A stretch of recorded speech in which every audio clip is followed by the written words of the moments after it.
Following up from my last video, I wanted to talk about the issue of consistency with video blogs, because if you read any of these sort of manuals of how to be successful on YouTube, it's always put out content consistently. That's one of the mantras. And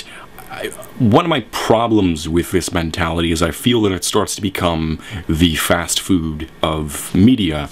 I have enough education and background where I could do research, I could script, I could put a lot of not only intellectual production quality into my videos, but I could put actual video production quality into my videos with graphics and all these other sorts of things. But all of that is time consuming, and there's not much incentive to do it, at least for most people, unless you already have,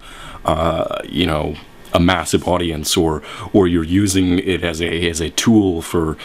something larger. You know, you put all your effort in, and you're just hoping that something else will come of that.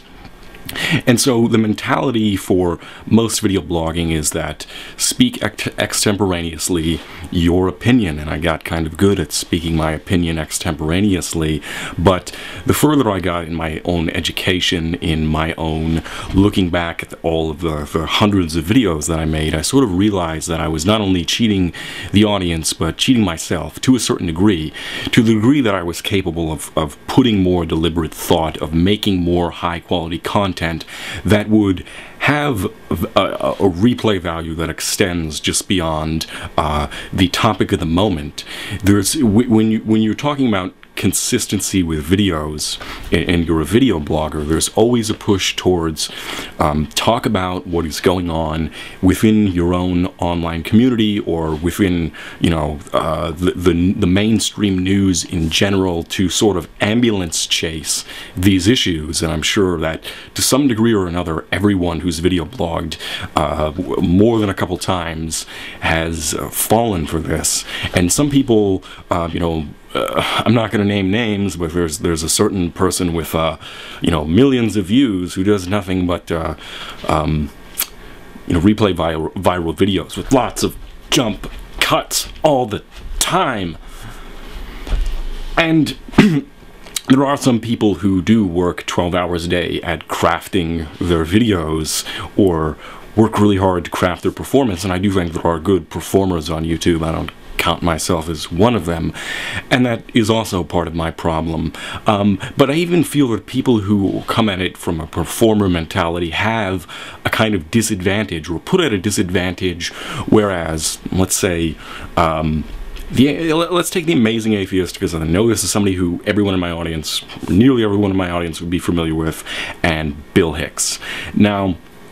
I'm not going to directly compare these two people, because The Amazing Atheist is not a stand-up comedian playing shows, but in terms of their sort of like, they're both performers, let's put it that way, and they both work at being performers. But Bill Hicks had the advantage of, he could come up with a routine, he could go out on the road and pretty much tell the same jokes to different crowds every night. When you're constantly playing to the same crowd, you constantly have to come up with a new approach, and it never allows for a polishing of your approach in the way that, like, actually being able to, you know, do a set or work consistently from some sort of structure provides. And so that's just sort of one sort of comparison of you know, the new media and what performers have to do to keep up with the speed of the internet versus the way things were maybe 20 years ago. Now, I personally think that with Bill Hicks,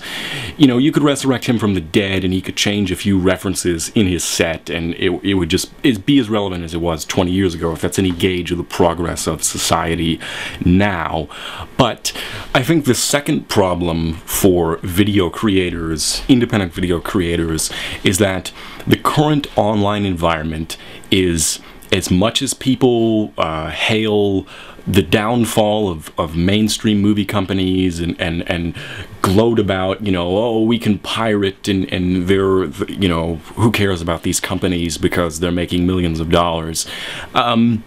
All right, I'm not going to go down the path of taking up that debate and arguing one side or the other. But the fact remains that pretty much anyone watching this video could be watching just about anything else, any other movie, television show, or music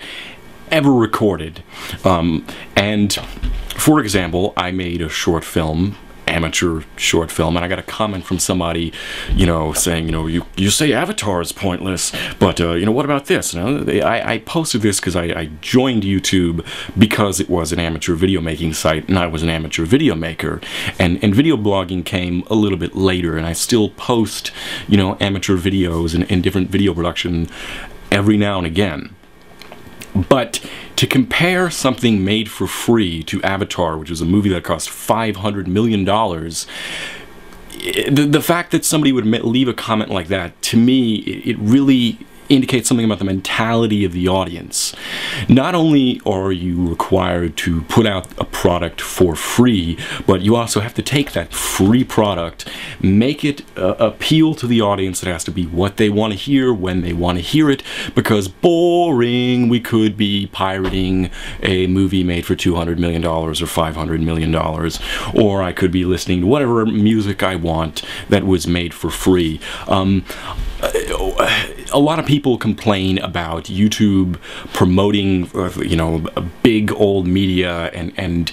getting in bed with advertisers, but one thing that never really gets mentioned all that much is the fact that MTV has been replaced by YouTube, and now pretty much all music, why even bother pirating anymore when you can find anything you want already on YouTube? Because of those 48 hours that gets uploaded to YouTube every day that they keep talking about, most of it probably shouldn't be there. It's in some sort of violation of copyright, and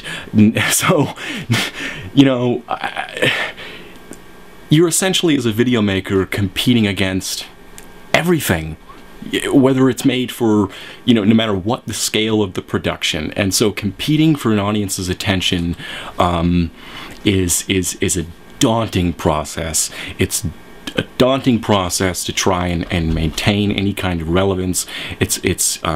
difficult to establish yourself in any way that the audience is going to respond to, because, hey, they could be watching something else.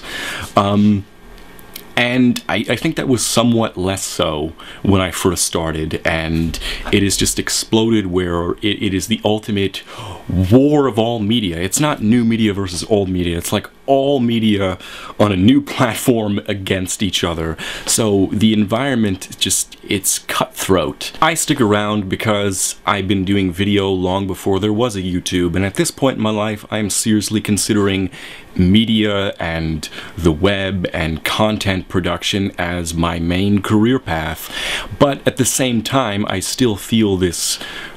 overwhelming, like, you know, standing at the base of Everest, looking up, going, okay, here's a mountain that I now have to climb in order to establish myself as anything in this giant, you know, very difficult media environment. So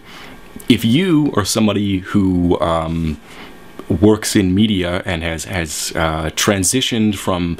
being in new media into some sort of more established career field, maybe make a video blog telling your story. It might help me personally, or it might help somebody else who is interested in the subject of media. Or if you have any other thoughts about the current media environment within YouTube or within online in general, or with anything that I've said, comment, video response, however you'd like to communicate back. I look forward to comments and replies, and have a nice day, night, whatever happens to be where you are.